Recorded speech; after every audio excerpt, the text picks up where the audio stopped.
So இன்றைக்கி பார்த்தீங்கன்னா டே வந்து 41 நம்ம ஆப்ஷன் ட்ரேடிங் சேலஞ்சில். ஸோ இன்றைக்கி பண்ண ட்ரேடோட இது பார்க்கலாம் வாங்க. இது பார்த்தீங்கன்னா டர்ன் ஓவர்.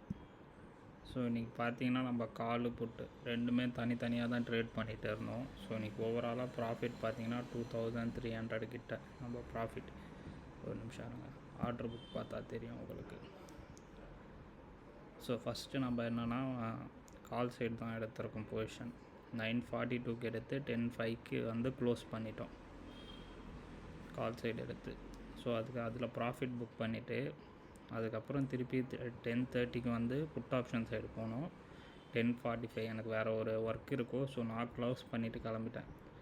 நம்ம 50க்கு எடுத்து இதை 38க்கு க்ளோஸ் பண்ணிட்டோம் புட் ஆப்ஷன். அப்புறம் கால் ஆப்ஷன் பார்த்திங்கன்னா வந்து 30 ருபீஸ் எடுத்து 10 ருபீஸ் க்ளோஸ் பண்ணிட்டோம். பட் பார்த்தீங்கன்னா எண்ட் ஆஃப் தி டே வந்து எல்லா புட் ஆப்ஷன் வந்து 0.05 போயிடுச்சு. கால் ஆப்ஷன் வந்து 0.10 பைசே 0.05 தான்.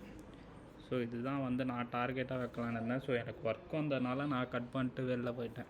சரி, ஸ்டாப் லாஸ் போட்டால் எக்ஸ்பைரி அன்றைக்கி ஜம்ப் ஆகிட போகுது அப்படிங்கிற ஒரு ரீசன்னால் சரி நம்மளால் லைவாக பொசிஷன் பார்க்க முடியாது அப்படிங்கிறனால கட் பண்ணிட்டு வெளில போயிட்டேன்.